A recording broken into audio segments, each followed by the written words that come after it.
ওকে, বাসার ভাড়া দিতে এসেছিলাম আজিজ আঙ্কেলের কাছে। তো আজিজ আঙ্কেলের বাসায় যাওয়ার আগে একজনের দেখা হয়ে গেল। তো ইন্টারেস্টিং একটা রান্না করতে দেখলাম, কিন্তু মরিচ পেঁয়াজ আর হচ্ছে রসুন বাইটে দিয়ে উনি ভাজলো তেলের মধ্যে।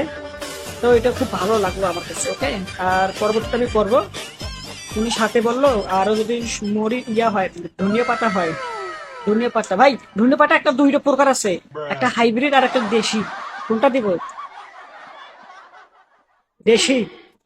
খেজুর খাইস, হ্যাঁ, খেজুর খাইস। এজুর খায়েস ধনিয়া পাতা? এজুর খায়েস কি? এজুর মানে ধনিয়া পাতারে এজুর খায়ের বলতেছেন নাকি? ওটা আর একটা অন্য একটা প্রোডাক্ট আর কি, মানে অন্য আরেকটা কিছু। নাম হচ্ছে খেজুর খাইস। এজুর খায়ের, আচ্ছা যাই হোক, এজুর খায়েস বা ধনিয়া পাতা আর যেটা আর কি, আমি দেশিটা দিব, কারণ দেশিটা আমি মনে হয় ভালো হবে, কারণ দেশিটা খেয়ে অভ্যস্ত হয়েছি। আর কিছুদিন আগে ইফতারের মধ্যে ওই হাইব্রিড ধনিয়া পাতাটা যেটা নতুন নতুন বের হয়েছে দেখলাম, ওটা দিয়ে নিয়ে এসেছিল, ইফতারের মধ্যে দিয়েছে। তা তিতে তিতে লাগে কিরকম, নিম পাতার মতো। আল্লাহ সিস, ওটা দিব না, ওটা দিব না, আমরা হাইব্রিডটা দিব না।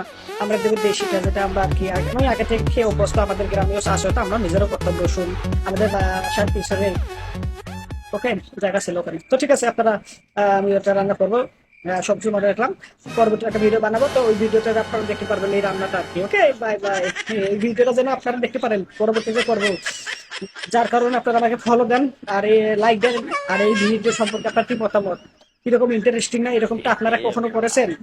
শুট মরিচ পেঁয়াজ আর রসুন ছেঁচে তেলের মধ্যে ভেজে, হ্যাঁ, গরম করে খাইতে, আর সাথে যদি ধনিয়া পাতা দেন তাহলে আরো তো ভালো হবে। ওকে, তো bye bye, bye bye, comment করে জানান। ঠিক আছে।